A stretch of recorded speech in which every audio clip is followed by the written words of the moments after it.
Hello, and a warm welcome to the Ghatna Chakra book video. Let's begin this journey where we will present every topic in a simple, clear, and exam-oriented manner. So, today we're going to tackle a really fundamental question. What happens when progress, something for the good of everyone, requires using land that belongs to just a few people? It's a super delicate balance, and we're going to break down the law that was built to try and manage it. Just picture this for a second. Your town wants to build a new highway, maybe a school or a much-needed hospital. That's great. It's for the public good. But what if it has to be built right where somebody's house is? How do you possibly balance the community's needs with an individual's rights? That's the real heart of the problem we're digging into. To try and solve this exact puzzle, India came up with a new legal framework back in 2013. So let's crack open the rulebook that was designed to make this whole process fair for everybody. Okay, the full name is a bit of a mouthful, I know. But what it all boils down to is pretty simple. The goal was to create a system that wasn't just about taking land. It was about making sure people got fair compensation, that the process was transparent, and really importantly, that people were helped to get back on their feet through rehabilitation and resettlement. So, who's in charge of making sure this all happens correctly? Well, the law puts one key person right in the middle of it all, the collector. The best way to think of the collector is like an impartial referee in a really high-stakes game. Their job is just to make sure everyone plays by the rules and that it's fair.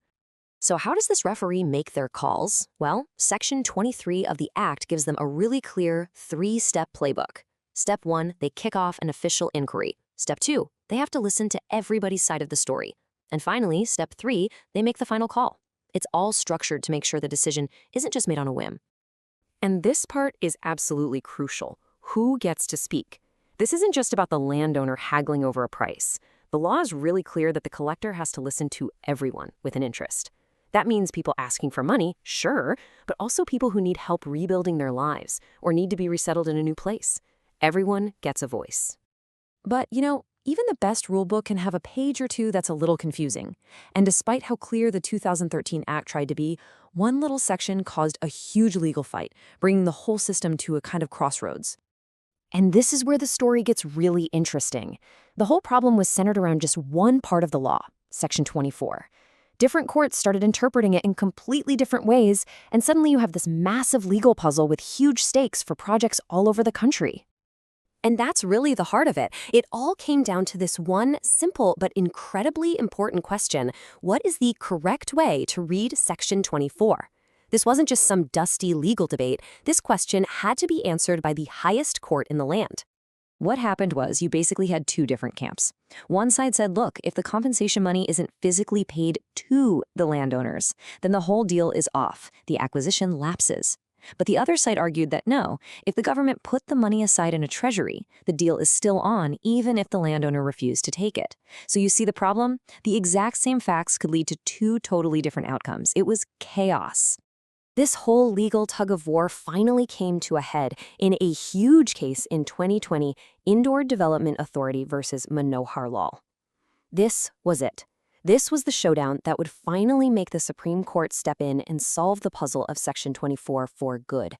So, with everyone watching, the Supreme Court took up the case. It was their job to lay down the final word and bring some much-needed clarity back to the law.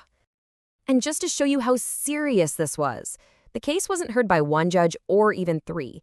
Nope, they brought out the big guns, a special constitutional bench of 5 judges. That's something they only do for issues that are of massive national importance. And they delivered a clear answer. The 5-judge bench came out with one single authoritative ruling. They said that an acquisition would not lapse just because a landowner refused to accept the money, as long as the government had properly deposited it in the treasury. And just like that, the debate was over, the confusion was gone, this was now the law. This whole journey, from a piece of land all the way to the Supreme Court, it really shows you something pretty incredible. It makes you wonder, right? How just a few words in a law and the way 5 judges decide to read them can completely shift that delicate balance between what's good for the public and what's fair for the individual.